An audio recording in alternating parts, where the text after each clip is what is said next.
previous lecture. So today we will start with how to solve this in step by step. Also, this here, and I might use this one. Okay, let us do this example step by step.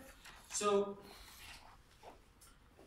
this example is regarding finding the optimum equalizer weights to adjust this impulse response of the non-ideal filter. So this filter is non-ideal and it is corrected because, as I said, that at minus t it should be 0, but here it is 0.2, and this should be 1, here it is 0.9, and this should be 0, but here it is minus 0.3, which means that it will contribute errors in the case of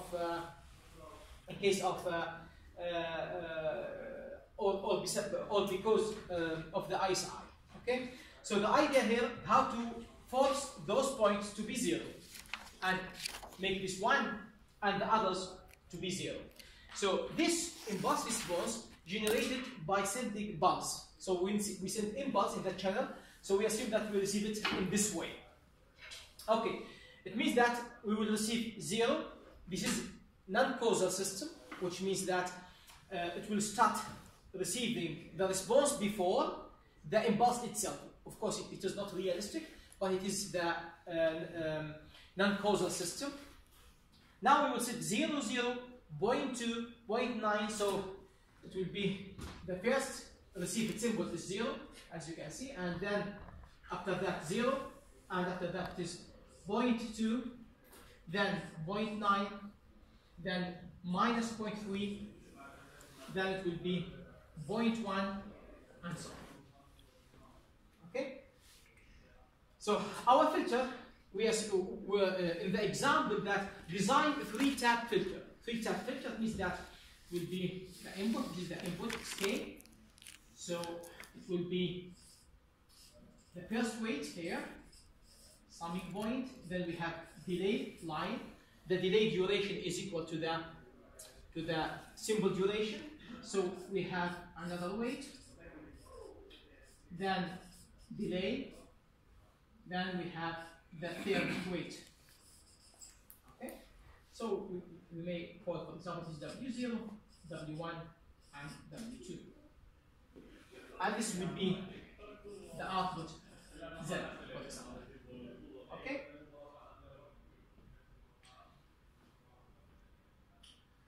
Okay. Now, in the beginning, we start to have some result by starting with this input. So this input now we have 0.2. Because before that we have just 0, 0, 0, so the result will be 0. When we will receive the first one, so here we will have first 0.2.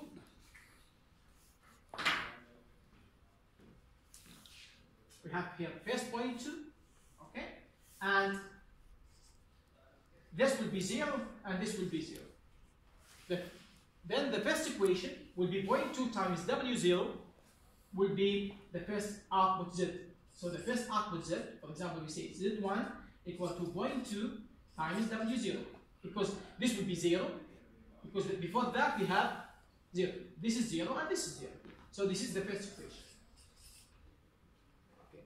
The second equation, after time t, we will receive 0.9. Okay, where the 0.2 will be shifted to the second, and then we will have 0.9. So Z2 will be like 0.9 W0 plus 0.2 W1.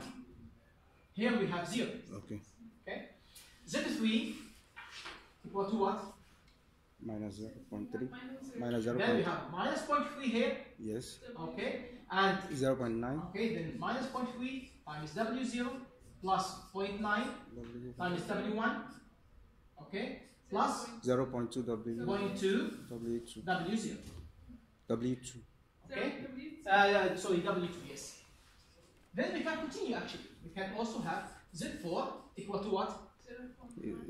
Then we will have here we have first 0.2 and then the last one comes 0.1. So it will be 0.1 W0 minus 0.3 W1 plus 0.9 plus 0.9 W2. W2. Okay. After that, we have just because if you can continue actually, it's 5, but we have 0 coming after that, so it becomes 0 W0 and so on. Okay. Now we have those 4 outputs that we have in this output here Z and corresponding to the inputs. This is the way that we can construct our equations. So it is very straightforward. Just we have the stream of inputs, and then we put the Z, the W's, and then we find what should be the output. Okay. Now for this output, you might, for example, for this one, we have this information because we have only one input. So we can, for example, solve for these 4 equations. We can solve 4 equations in order to find 3 unknowns. But this is non-square matrix. And in that case, we need to use the minimum square error representation, or it is known as pseudo-inverse, the pseudo-inverse of the matrix. Okay? And there is another way that if we might ignore this one and we take those 3 equations. In that case, we will have 3 equations in 3 unknowns. Then we have inverse, so we can find the inverse directly. So if you do prefer to taking those 3 equations and ignoring this one, then what we will have, this Z equal to, we can put them in matrix form. So we have here 0.9, 0.2, then we have 0, then we have minus 0.3, 0.9, 0.2, then we have 0.1, minus 0.3, and 0.9, and this multiplied by W0, W1, and W2. Okay? Then in this case, what we would like to get the output in, we want the output to be like 0, 1, 0. This the output should be, because when we send impulse, we should have 0, 1, 0. Then this is the 0 forcing. This is the 0 forcing, 0, 1, 0. Then we can find the W by inversing this matrix. Of course, you can also keep the 4 equations, but then you need pseudo-inverse to find the equations. So this is the way that we can find. This matrix is called the channel matrix. This matrix is the channel matrix. So inversing the channel is exactly the same in the analog case. If you remember from the previous lecture, we said that when we have analog impulse response or the analog transfer function of the system, then we said that the ideal equalizer is 1 divided by h of f, or it is h of f inverse. So this is called the 0 forcing. But we mentioned that this 0 forcing will cause also noise amplification. It will cause noise amplification, so it is not always preferred to be used directly, inversing the channel. And actually this is the same, because but now in the discrete case, because this will be in analog case, continuous case, we just find the inverse. In discrete case, we will have matrix, and then we find only the inverse of that matrix. It's clear now.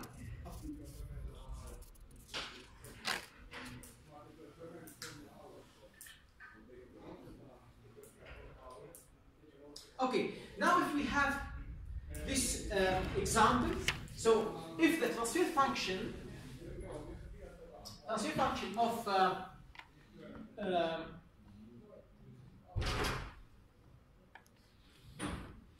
the channel is given by delta of t plus alpha times delta of t minus t capital. What it means that we have one path, one extra path. We see the direct path, for example, the reference, and then we have another path, and we assume that the other path delayed by t, and t is the time of the simple time. Then the received signal will be the convolution between the transmitted signal with h of t. So when you make the convolution with this one, so we will have s of t plus alpha times s of t minus t capital, and this is the other path which cause the intrasymbol interference. Okay. Now we want to design like zero forcing equalizer to get rid of this extra band. You can see that in the receiver we will have the transmitted symbol plus the previous transmitted symbol, as you can see here. So simply one may suggest to use this filter in order to remove the extra received band. So the R of t here, we take R of t, and what we do, we remove the previous one. So it is R of t times alpha. So we have the same alpha here, and we try to remove the previous symbol. Okay, let us now substitute in this filter, in this equalizer, with the received signal. So y of t will be the received signal R of t minus alpha times R of t minus t capital. Okay, according to this structure. Okay, now we know that R of t is the transmitted symbol S of t plus alpha times the previous transmitted symbol. Then when we substitute this R of t here in this equation, then we have here S of t plus alpha S of t minus alpha times R of t minus t. It means that will be minus alpha times S of t minus t capital minus alpha squared times S of t minus 2t. Because actually we don't know S of t, but we know R of t. Okay?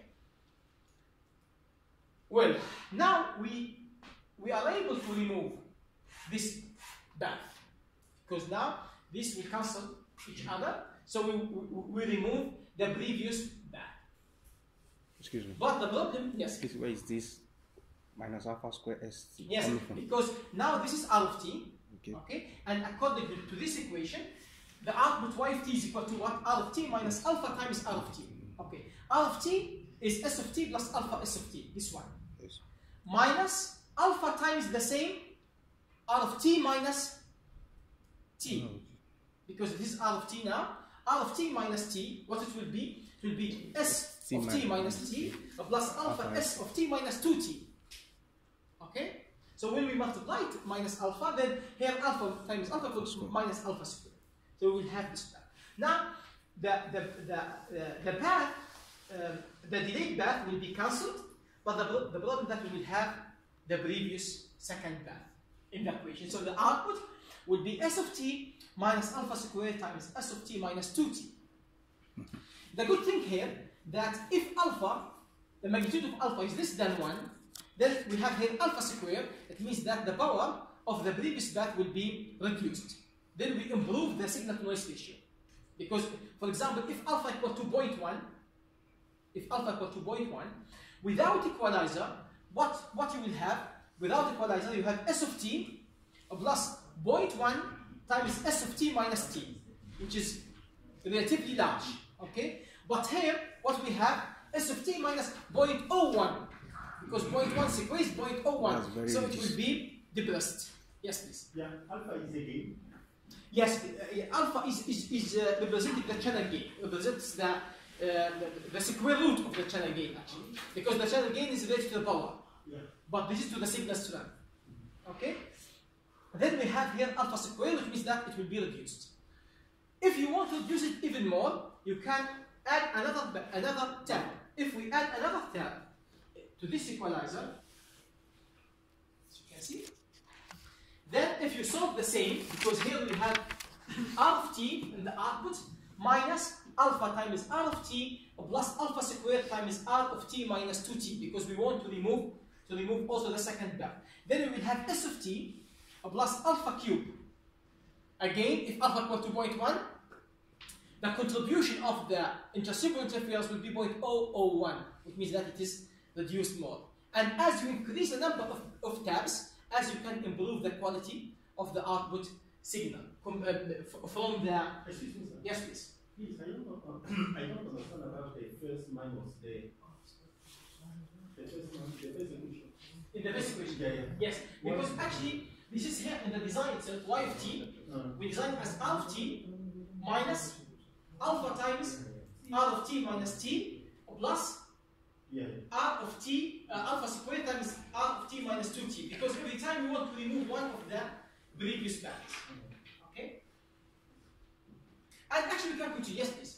Why are we adding a square, alpha square and subtracting alpha? Why? Sorry? Why there is addition sign? Yes. Why? Because if you look to this equation that we have now, we have here minus alpha squared s t minus 2t. Now we want to cancel this one. What we should do? We should just add alpha squared times s t minus 2t to cancel this part. But when we cancel this part, we have the fourth part. Clear? Okay. Yes, and we can continue in this way. Okay, another example. If we consider a channel which has this impulse response, okay, so h of t, it is in continuous. So h of t equal to a minus t divided by t for t greater than or equal to 0 and equal to 0 elsewhere. Okay. So this means that now the system is causal system because it is defined only for t greater than or equal to 0. Okay. This is continuous. This is now continuous system. And we use this system for, or this is the channel actually, and now we have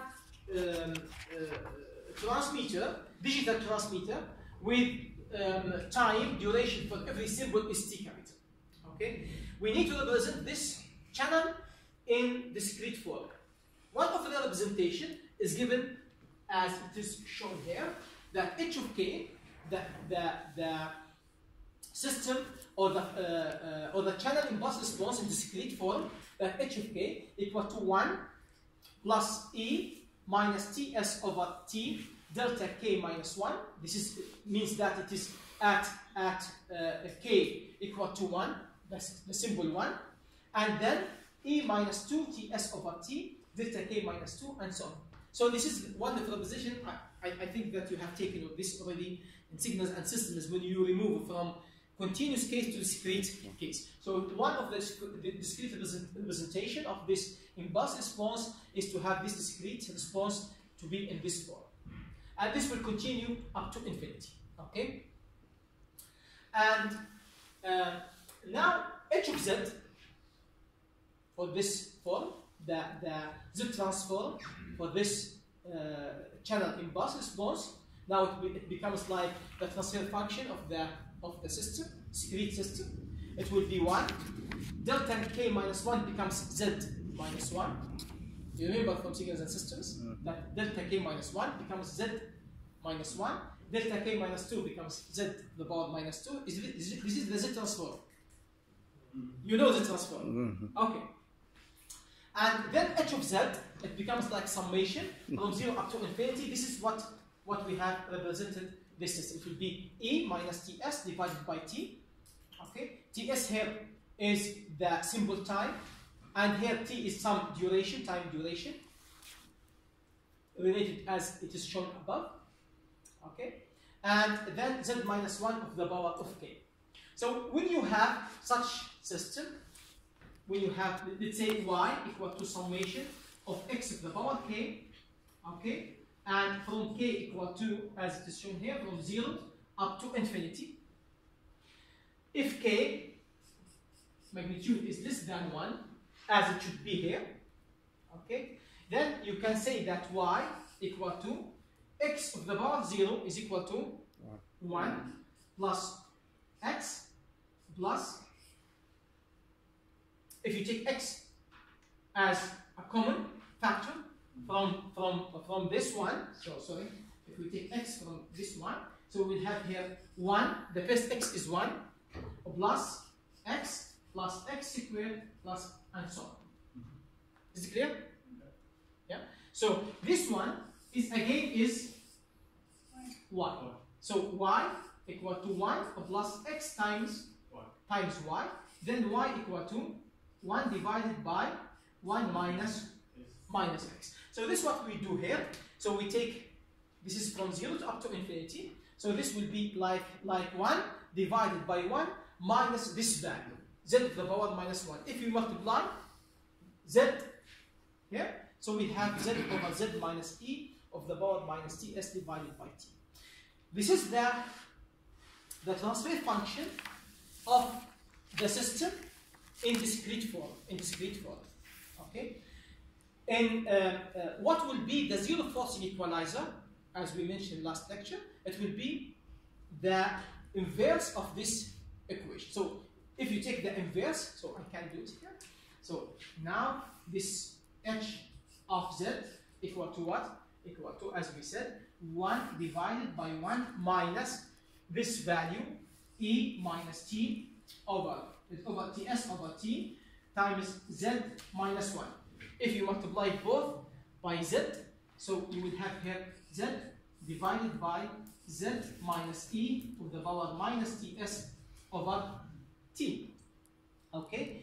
The zero forcing equalizer, h zero forcing equalizer in z domain, it will be 1 divided by h of z.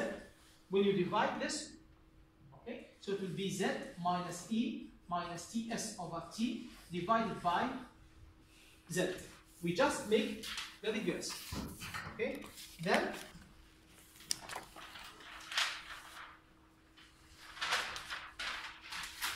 so this will be like 1 minus e minus ts over t times z minus 1. So this will be the zero forcing equalizer to equalize this channel, and this will be in this form. Okay, now we can implement this equalizer. We can implement this equalizer in this form. So it will be, this is the received signal. We have one symbol time delay, and we have here alpha. Alpha is equal to e to the power minus ts divided by t, and we have the summing point here, and we have negative sign for the delayed version.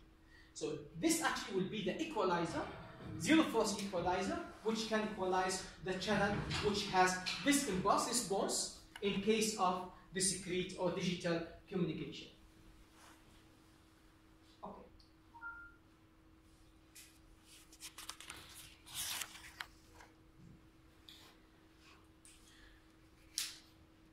I have uploaded some Octave or MATLAB code in the Moodle. Who saw that code? Anyone? You see? Okay, because I have uploaded that code, so you can try with that code. In that code, I just generate like symbols like +1 and -1, and I added noise. Okay, and in the receiver, I made the threshold detection, and then we compute the probability of error in that case. After that, I made the convolution of this signal with some channel. In that case, we will have inter-symbol interference. And then again, the same code, the code is maybe 6 or 7 lines, very short code, but it is compact code. So you can calculate the probability of error in case without channel. So we don't have the problem of ICE-I, we have only the problem of noise. And then I repeat the same code, but with ICE-I problem. Okay, and then we compute the probability of error. So if you write the code in your MATLAB or Octave, it works. It should work for both. Then you will see the impact of the ICE-I. So you can see in that case that the ICE-I can increase the probability of error like 100 times. This ICE-I problem. Without ICE-I, the probability of error was like 0.001. With ICE-I, it becomes like 0.2 or something like that. Probability of very high probability of error. And the missing part in this code that you should do it, try to implement this equalizer for the channel that I gave in the code. Okay, you can be in contact with the assistant of the course, okay, regarding implementing the equalizer. Implement the equalizer, and then you can compute again the probability of error. And you will see yourself that the probability of error will be improved like 50, 60 times again by using the equalizer. Okay, so try yourself to build the equalizer according to what we have seen today. Okay, this is the zero force equalizer. Zero force equalizer is based on inversing the channel. And we said that it might work, but the problem that we will have some amplification of the noise itself. The other kind of equalizers is called minimum mean square equalizer. The idea of minimum mean square equalizer is that we compare the received signal with the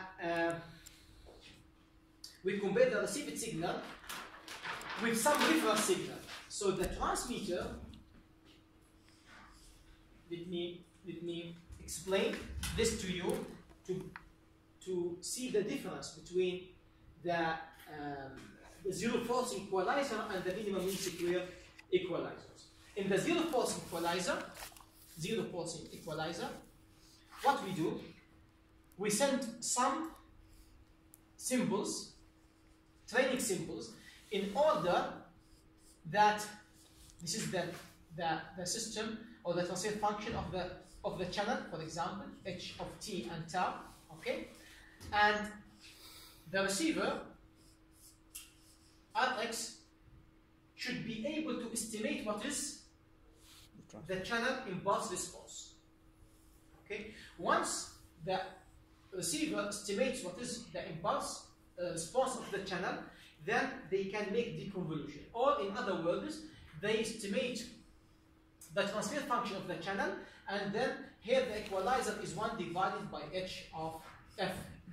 Or in the discrete case, they will estimate the channel matrix h, and then in the receiver they make h inverse. Okay? This is the zero force equalizer.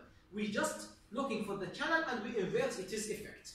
And we said that this kind of equalizers, they have a problem of noise amplification. So the problem that we have some noise amplification. Okay. What about the minimum mean square error equalizers? In that case, we send also some training symbols. Okay, but in the receiver, we compare the received symbols with the training symbols, because the receiver itself, they know what should be the training symbols. So they make comparison between the received symbols here, received symbols, with the training symbols, that they know them, and then compute the error between them, and then they try to find the optimum weights for the equalizer in order to minimize the difference between the received symbol and the training symbol. The receiver itself knows the training symbol. Okay, so we send the beginning, for example, let's say we send 20 symbols in the beginning. So when they receive them, they compare the received symbols with the clean symbols, the symbols that without affecting by corruption of the channel or noise. And then the difference between them, it is error signal. They use the error signal in order to minimize the error signal by adjusting the equalizer weights. Okay, what is the difference between this one and this one? The difference here that we take into account the noise, because the received symbols, they have the corruption of the channel, but they have also the impact of noise. It is noisy symbols. So we have the noise, we have the effect of the channel. So when we minimize both of them, so actually we minimize the effect of noise and also the impact of the channel corruption. So the minimum mean square error are more effective than the zero forcing equalizers in general. In general, they are more effective than the zero forcing equalizers. So it works as you can see in the slide.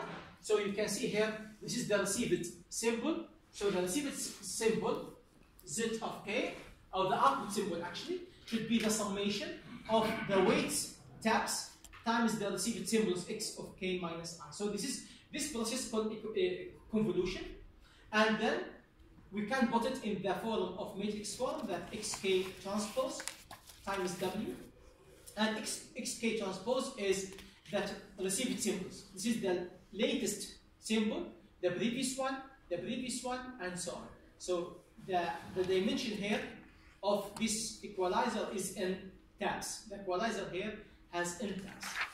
And also we have n weights. So it is actually very similar to the previous. Z, the output Z, will be Z0, Z1 up to ZL minus 1. We can take here inequations. Then we have rows of the received symbols from x0. x0 means that we have start with x0 and x1 up to xn minus 1 times w. And we can put this in compact form, so this will be like x matrix times w vector.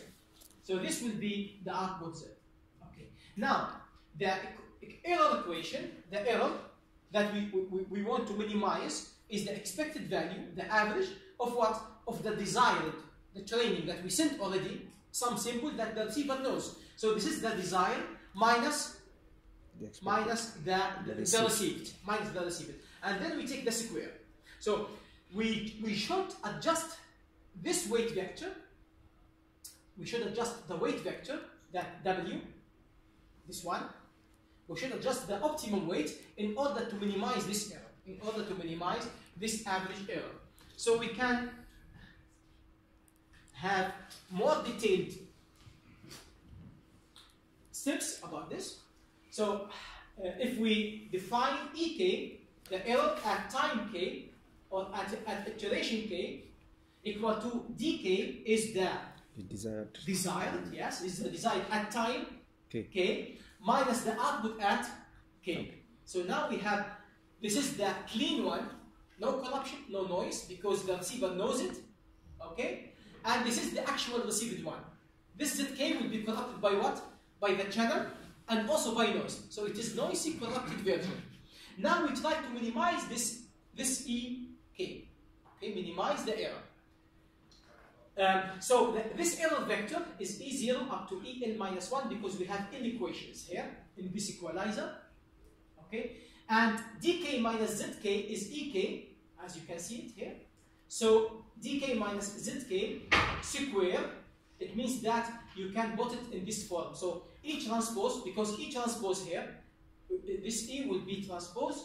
So it will be like E0, E1, E2 up to En minus 1 times E0, E1 up to En minus 1.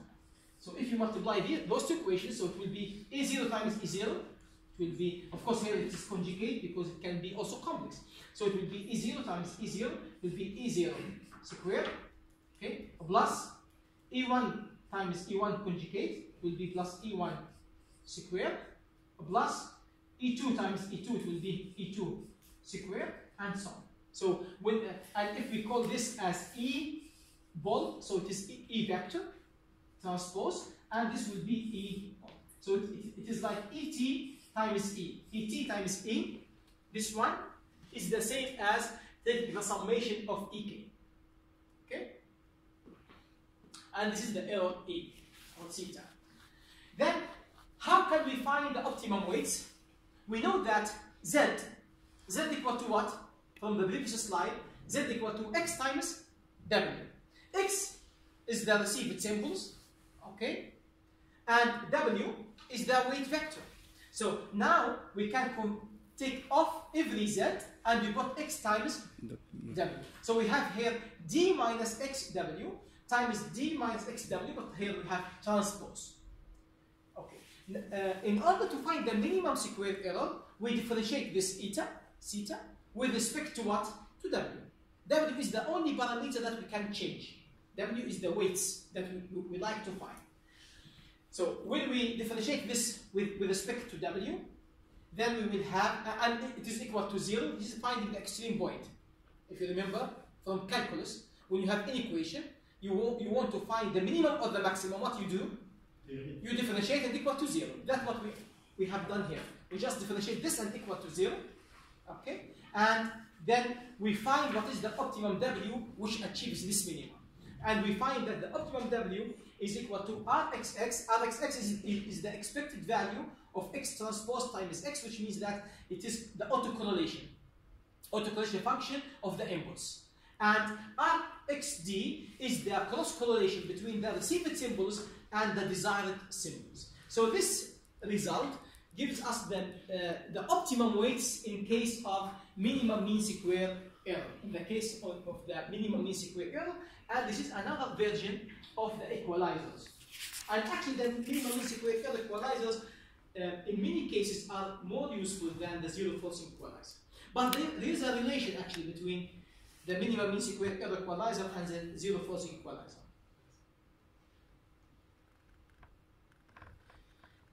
You can see that in the minimum mean squared error equalizer, we assume that the noise is white. Okay, but actually it is not. The noise is white in the beginning of the receiver, but after the matched filter, the noise is not white anymore. Okay, and the optimum equation that we found before will be optimum in case of white noise. So we need to use what is called like whitening filter. Okay, and we will not go in that details, but I like just to show you the relation in case of discrete transfer function between the minimum mean squared error equalizer and the zero forcing equalizer. So the relation in that case, it is given simply in this way. So the transfer function, the discrete transfer function of the minimum mean squared error equalizer in Z domain is equal to 1 divided by the transfer function of the channel, okay, plus N0. N0 is the noise spectral density itself. Okay, so if the noise is 0, we will have 1 divided by J of Z, which is exactly the same as the zero forcing equalizer. Zero forcing equalizer, what we do? We just inverse the channel. Okay, so this is the transfer function of the channel, okay, in discrete case. Okay, so the minimum mean squared error equalizer simply is 1 divided by J of Z plus N0, because we have, in any case, we will have noise. Okay, so what you do here, you just add the noise spectral density to this equation in order to have the minimum mean squared error equalizer, which in this case, it will like compromise between the channel corruption and also the amplification of noise. So the good thing with minimum mean squared error, that it will not amplify the noise as the zero forcing equalizer. But the zero forcing equalizer, in case of if we don't have noise, the zero forcing equalizer is able to clean the signal from corruption of the channel more than the minimum mean squared error equalizers. We take another example. Assume that you send this training sequence 1 minus 1, 1 minus 1 minus 1, 1, 1 minus 1. That's what you send as a training. So your receiver knows those training sequence. But because of the channel, and we don't know now the channel. Now we don't know the channel. But we receive them like 0.5, 0.1, 0.8, minus 0.3, minus 0.6, 0.2, 0.9, 0.2. So now the channel has corrupted the received signal to be in this way, but we don't know the channel. We don't know the channel impulse. If we know the channel impulse response and we inverse the channel, then we have zero forcing equalizer. Now we don't have the channel, we don't know the channel, but we know the received symbols, how they are corrupted. Okay, and we assume that it is also noisy received signal. Find the optimum values of the tag weights using minimum mean squared error equalizer. Okay, now we have, this is the equalizer that we have. We assume that we have a 3 tags equalizer. So the equalizer, as you can see, of course you can do it in a different way. Maybe this is not the nice structure that you do the equalizer. So we have xk here. Maybe it is better to do it in this way. T, another T. Then we have the summing point, so we have here the weights, okay? And this is just summing point plus. Then we have another weight here. Maybe it is better to do it in this shape, but this is also correct. Okay? Now we have, this is W0 and W1, and here we have W2. Okay? And here we have the output set.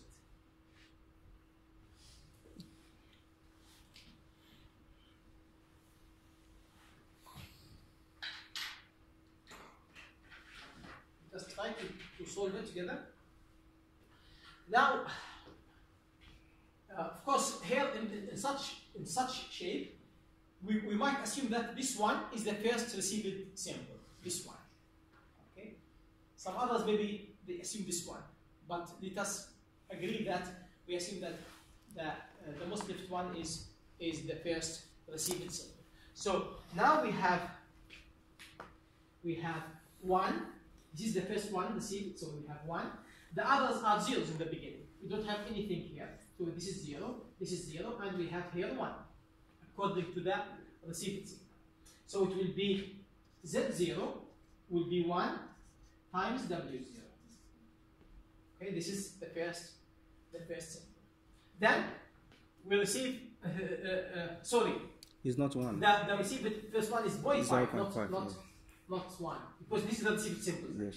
So the first one is 0.5, so it will be 0.5 times 0. Okay. Then the second received one is 0.1. 0.1. Then Z1 equal to 0.1 times 0. here, and 0.5 will come here. So it will be 0.1 times W0 plus 0.5 W1. times W1. The second or the third symbol will be 0.8. 0.8 times W0 plus 0.1 W1 plus 0.5 W2. 2. Okay, Z3 minus 0.3 W0 plus 0.8 W1 plus 0.1 W2, and so on.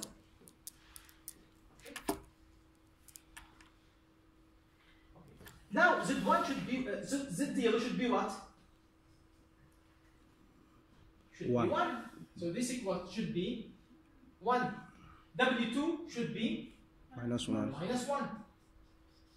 W3 should be 1. 1. W3 should be minus 1. And we bought all the equations. Okay? What we will get? We'll get this shape. Yes. So we have 3 equations, 3 unknowns, and we have how many equations? 1, 2, 3, 4, 5, 6, 7, 8. We have 8 equations in 3 unknown. Okay? And then what is the optimum W's? W0, W1, W2. We just make the inverse, pseudo-inverse of this matrix. So pseudo-inverse of this matrix. You can use what is known as B inverse in MATLAB. B inverse means that pseudo-inverse. So you can inverse non-square matrix with this B inverse. Okay? So of course it is the inverse under the criteria of minimum square error. The minimum square error. So it is BM. It is also available the same function in Octave, I guess. So now you can compute the W0, W1, W2, and this will be the optimum W's that you have. Those will be the equalizer tax. It is simply like that.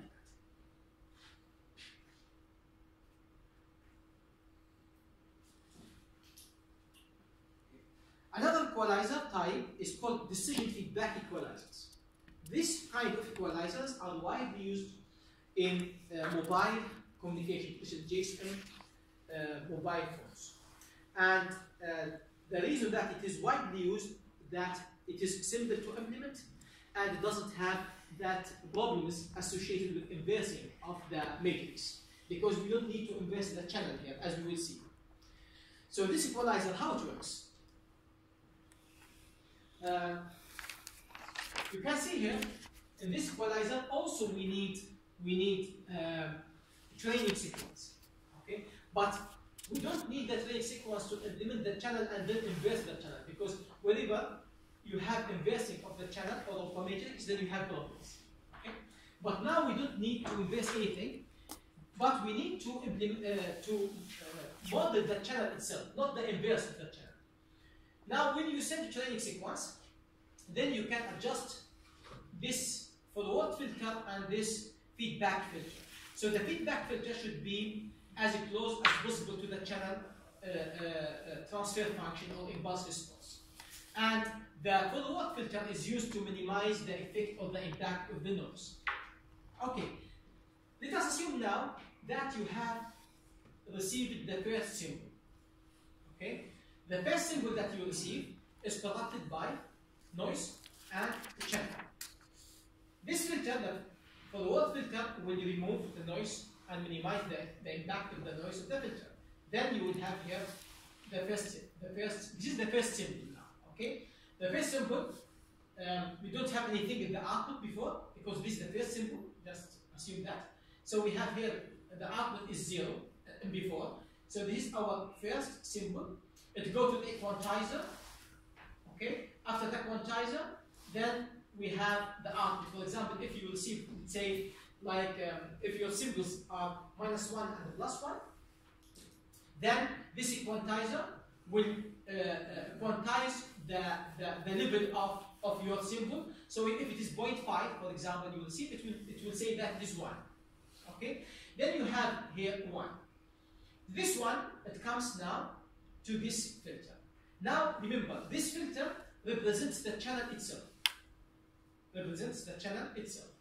Okay, now the transmitter sent the second symbol. So the second symbol is received. The second symbol will be received with the effect of the previous symbol, because the previous symbol is still memorized in the channel. But here we have also the channel equivalent. So the previous symbol, which is already in the channel, it is already here as well. Okay. Now you receive the symbol, which is the second symbol plus the impact of the previous symbol plus noise. Okay. You receive all of them here. But what I subtract here, I will remove the effect of the previous symbol. Okay? Because the previous symbol, I have it here. And this filter is equivalent to the channel itself, not the inverse of the channel, but the channel itself. So the impact of the previous symbol, I have it here. So then I can remove it and clean it from the received symbol. Okay? After that, I make a quantization of the received symbol and I clean it, so we have decision in the previous symbol and now the second symbol. Both of them, they are still memorized in the local filter, which is equivalent to the wireless channel. When we have received the third symbol from the transmitter, okay, so it will be received to the receiver with what? With the effect of the second symbol and the effect of the first one, and noise.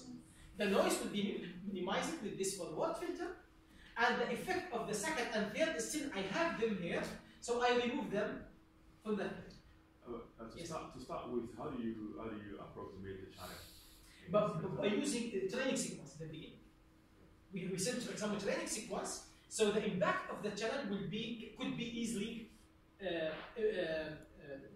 like estimated or let's say derived.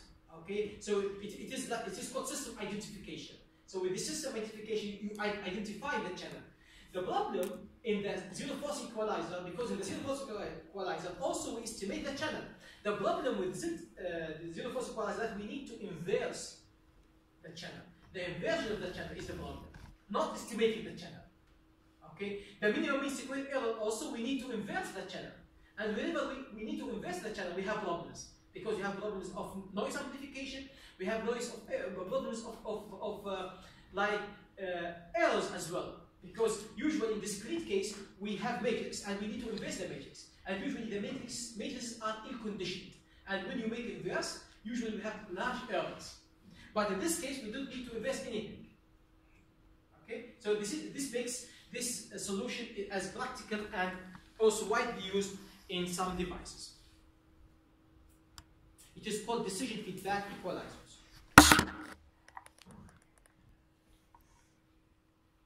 In the maximum likelihood estimator, or maximum likelihood equalizers, in that kind of equalizers, usually when we send the symbols will be received as corrupted, okay, and noisy. Then we use those received symbols as our reference symbols to find what is the received symbol. So if you remember that when we use the correlator receiver, what we use in the correlator receiver, usually we use here the symbols like S1, S2, up to SM. But now we use S1 hat, S2 hat, and SM hat. It means that those are the symbols after the corruption. of the channel. But the problem of those maximum likelihood estimators is that they are NP problems because we need to search over very large set of possible solutions for this case. So this is enough for this maximum likelihood estimators because we need to go to the diversity. Okay, adaptive equalizers. Excuse me. Yes, please. Yeah, the zero forcing equalizer. The problem there is the inverse that we take. Yes. But in this other equalizer, but we use the previous symbol. Yes. But if we are decoding the symbol, there's likelihood of error also in decoding. Yes. Yes. Good question. She said that actually this is one of the problems of this kind of equalizers. That what if you decode your symbol incorrectly? Because now we have the quantizer here. So now we said that if you receive the symbol, we said like -1 or +1, we'll receive 0.5 or 0.3, then we approximate it to be 1. And we use this as tab. We use this as to remove the second or to clean the second symbol. But what if the decision was wrong? What if the transmitted symbol was like -1, but we receive it like 0.3 because of noise? Then we decide that it is 1. So now this actually will increase the corruption of the received symbol. So this kind of decision feedback equalizers will work efficiently if the signal to noise ratio is already high.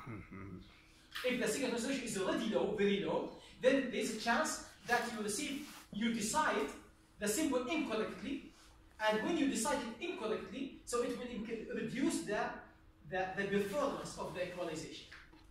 Okay, so this is one of the problems actually of this decision feedback equalizers. Well, but then if that happens, how do you, for example, if for example you're supposed to get a -1, but you get a 1 instead, and you send the 1 to the feedback filter, Yes. and then it goes up here, and it comes, the second symbol comes in.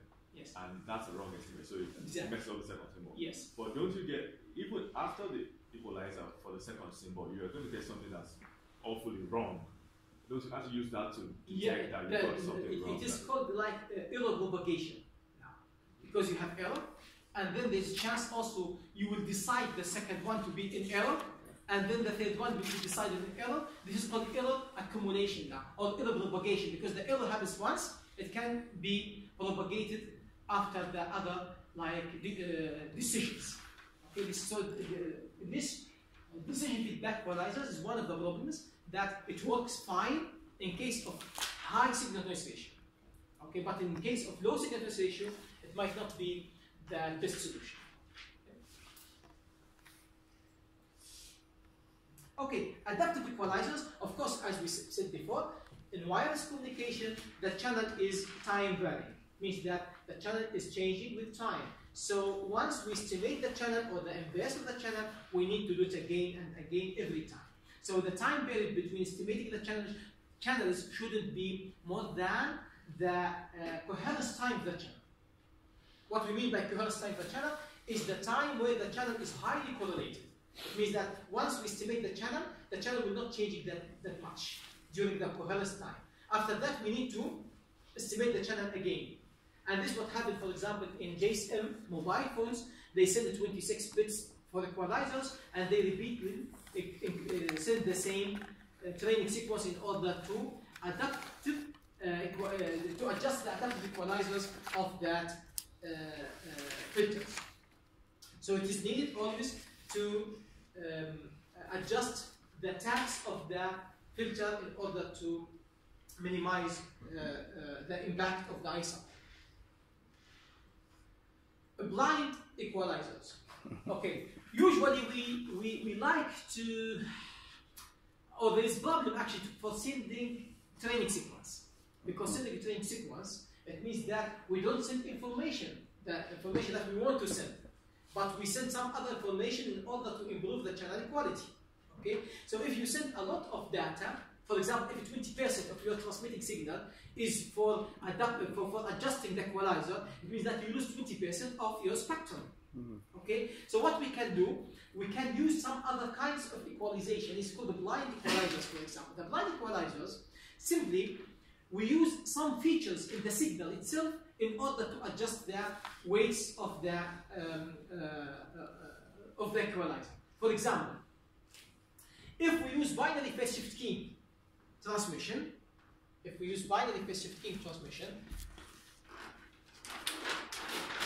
that the received signal is A times cosine omega 0 t, okay? And A, for example, is plus or minus 1, depends on the transmitted sample. So it is AK, can be plus or minus 1, okay? So we know that in the receiver, A is constant. It can be either plus 1 or minus 1. So if we, in the receiver, we make the error signal, EK is equal to the difference between A magnitude minus A. Or we can put this is not the magnitude, but in this way. Okay, so EK equal to magnitude of A that's 0 minus A. So if we know that this is always 1, this is AK, but we can put here, for example, 1, because if AK equal to plus or minus 1, we can put here 1. So AK minus 1.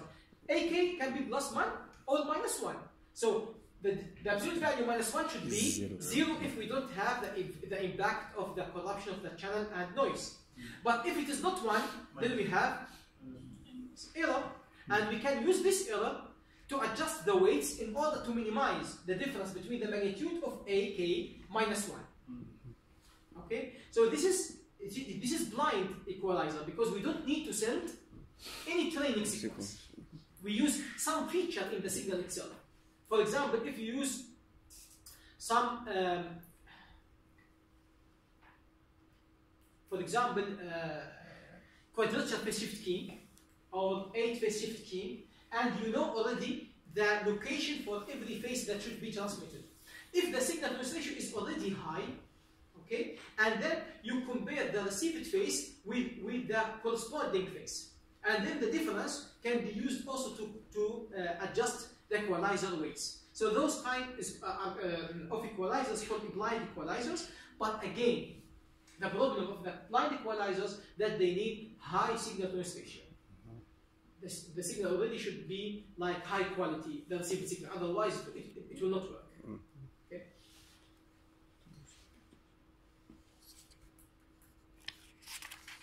Okay, we take a break, 5 minutes, then we start the diversity techniques after the equalization.